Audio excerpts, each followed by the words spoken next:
We are Siouxland proud. This is KCAU 9 News at 10. Hey, good evening on this Monday. Thanks for joining us. I'm Tim Seaman. With dangerously cold temperatures now blanketing all of Siouxland, folks will be trying to stay warm at home, but not everyone has a place to call home. KCAU 9 reporter Tyler Euchner tonight explaining the important way one local nonprofit is keeping people warm. It's our top story tonight at 10. Thanks, Tim. Since 1987, the Siouxland Soup Kitchen has one mission: to provide a hot meal to anyone in need. Monday through Friday nights, the Soup Kitchen opens their doors to feed more than 100 people. We usually average between 130 to 160 diners a night. And what was on tonight's menu, you might ask? A personal favorite of many?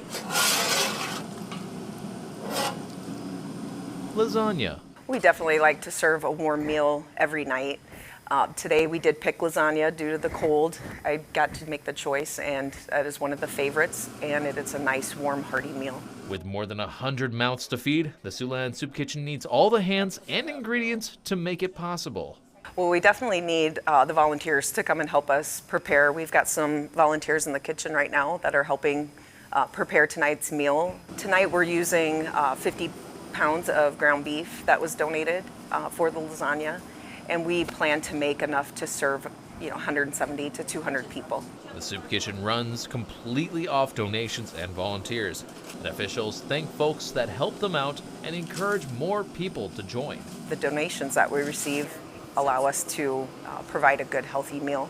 So without the donations, without our volunteers, we wouldn't be able to do what we're doing. If you would like to volunteer or donate to the Siouxland Soup Kitchen, we'll have a link on our website, siouxlandproud.com. In studio, Tyler Euchner, KCAU 9 News.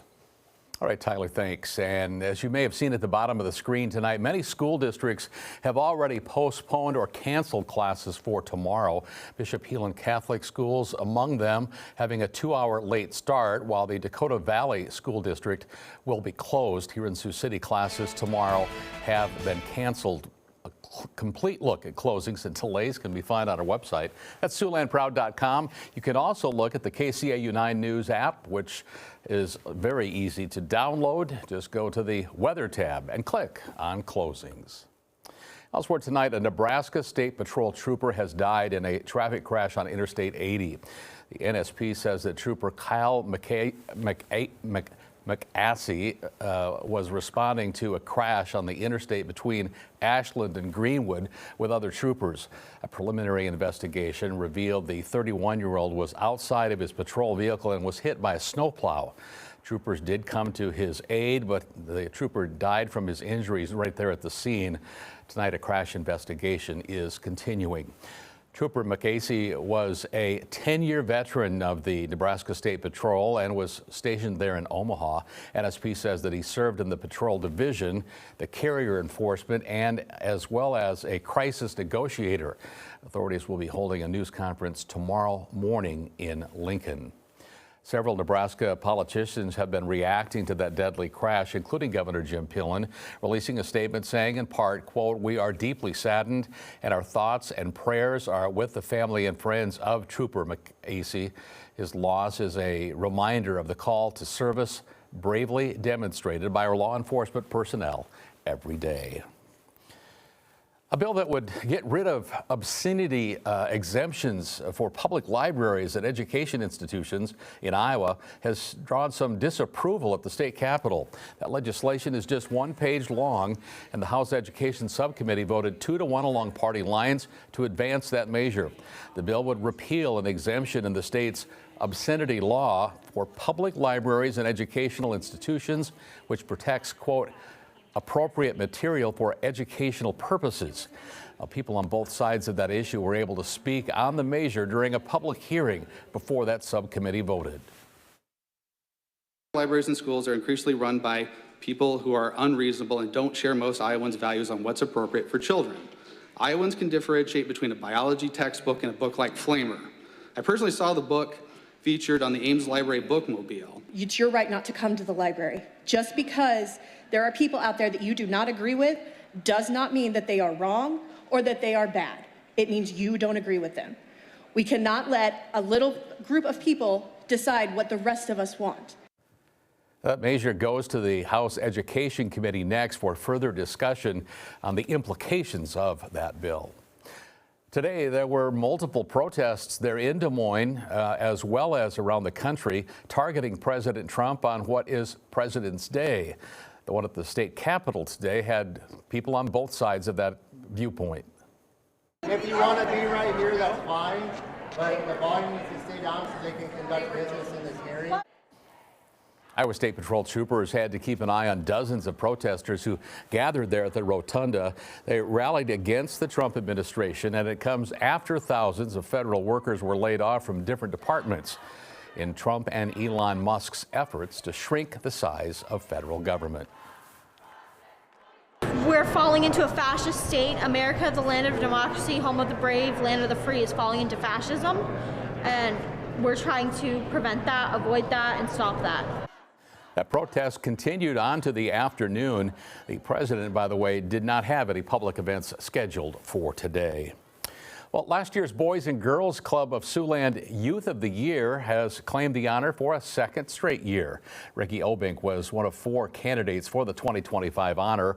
Each of the candidates went through a difficult process that started by being nominated by a staff member who believes the candidate has demonstrated strong leadership skills and overall participation there at the club. Candidates also authored 3 essays, a cover letter, a resume, while also making a speech.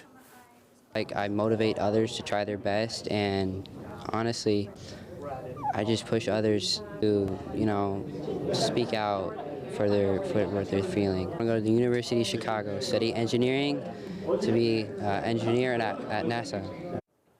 After winning last year's Youth of the Year competition, Obink advanced all the way to the regional competition in Chicago. Event organizers say each of this year's candidates should be proud of what they've accomplished each day. I hope they're as proud of themselves as the Boys and Girls Club is of them. It takes a lot to go through this competition. It takes a lot of soul searching and a lot of dedication, really. And so for them to come out with this success, we just couldn't be more proud of them. Now, Obink's next stop will be back at the state competition. That's next month, where he will share his experiences and showcase his skills once again. Well, a pair of exits on Interstate 29 in southeast South Dakota are scheduled to be temporarily closed due to some repair work there on 2 bridges. The Jefferson, South Dakota Police Department telling us that those exits are exit 9 and 15, and you'll find them near Jefferson and Elk Point. Work on the first, exit 9, is set to begin on February 24th. That work is expected to continue for 6 weeks. Authorities say the repair project for exit 15 is anticipated to begin by late April, and that one should run about 3 weeks. Officials add that the project includes asphalt, concrete resurfacing, and joint replacement. There will be lane closures across those bridges, but during abutment repair work, those bridges will temporarily need to be closed to traffic. Well, you may already know about restaurant weeks here in the city, and now Downtown Partners is taking a step forward, opening up Happy Hour Week. Beginning today, 19 local businesses are highlighting their happy hour deals. That event has organizers choosing bars, restaurants, and coffee shops who want to participate. Its own little twist, though, is that they will be offering their best of happy hour. You can check it all out. Organizers say that they've developed the event after seeing a great response to restaurant weeks. Boathouse, Soho Kitchen and Bar, as well as Diving Elk are among this year's participating businesses. Happy hour at these participating restaurants. You can expect to find a few dollars off of some of their specials they have going on. You can also find some new menu items as well. So really get out and explore what they have to offer. Everyone has something different. Happy Hour Week will continue through this Friday. And if you want to check a full list of those participating businesses, you'll find it on our website. Again, that's SiouxlandProud.com. Needless to say, those folks will be inside enjoying happy hour this week. No curbside service or sitting outside at the patio table. Definitely something to warm you up maybe with the cold weather that we're having. With chilly, maybe great stuff. As we'll see that right now, Wayne earlier had a little bit of snow, especially out further south by Norfolk, down in Madison and Stanton County. So Wayne did only get a light dusting. As right now we see that conditions are still very chilly in the region, reporting at 6 degrees below zero. We feel like 23 below zero thanks to north winds at 9 miles per hour. So actually, despite the fact that temperatures have dropped a little bit further, with calmer winds, we've been feeling pretty much stagnant across the region as temperatures in Siouxland are in the single digits below zero, with double digits further north. 12 below for a report in Canton, 13 below up north in Sheldon, and 12 below also in Esterville. Traveling south, you'll warm up a little bit in Vermstil, though, at 12 below, 8 below in Wayne, 5 below in Takema, as winds are flowing out between 5 to 15 miles per hour. For now, it's looking like the slightly breezier conditions are through southern Siouxland, so they're going to be feeling it a little bit more out there. Feels of 25 below in Takema, but 29 below in Spencer, Sheldon, and Esterville, as well as Storm Lake. So hence why we've seen extreme cold warnings issued pretty much all across the region that have been in effect for at least an hour for most of the viewing area, kicking off at 9. As we see that as we progress through the overnight hours, we're seeing 20s and 30s below zero, with much of Siouxland in 30s below zero for the start of the day tomorrow. So that's why schools have been canceling across the region, including here in Sioux City, as we see that the wind chill forecast shows that even when we warm up tomorrow, we're going to be feeling like 10s below zero and only a few spots in the single digits. So very cold conditions that we're still seeing through Tuesday and into the morning hours of Wednesday, as well as we continue to see 20s and almost 30s below. That's why extreme cold watches are in effect across the region. Looking at the looping radar here, we see conditions that have been quiet as after the snow showers that we had in southern Siouxland have pushed further south, closer towards I-80 instead, with conditions that will be showing the road conditions are still being impacted by the Omaha Metro, with completely covered roads still reported out there, but much of Nebraska just partially covered roads, as we've seen improvements through South Dakota. More listed as clear out there, as snow showers have been in southern stretches of Iowa and Nebraska, but moving further south now into Kansas and Missouri, as we see that there could be a little bit of a light dusting trying to appear through the morning hours there on Tuesday for counties like Knox, Antelope, Madison, Pierce, and Stanton, but it's going to be limited, and we see the clouds just linger in the region with a few snow flurries appearing there briefly before conditions continue to clear, with high pressure moving in through the morning hours of Wednesday, so that we'll be getting sunshine in the region and looking pleasant, though we still won't be feeling pleasant despite the sunshine that we do see as that high pressure slides further south. And we see that clear skies will be extending for a little bit longer, but temperatures tonight dropping down into the teens below here in Sioux City, something that's already been seen in some of our northern cities instead, as we'll see that extreme cold warnings are blanketing all of Siouxland. These will be in effect until 11 tomorrow, as we see temperatures dropping to 20s and 30s below zero for feels like temperatures, and even after that we have extreme cold watches that will be in effect for the next few days through Tuesday and Wednesday, with temperatures for tomorrow only rising to the low single digits above zero. But you'll see that yet again we're going to have another evening that drops us back down.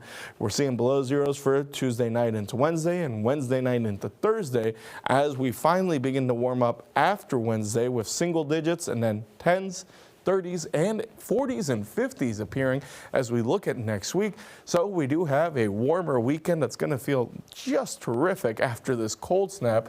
But Tim, we do have to suffer through a few days before we get that sunshine and warmer days ahead.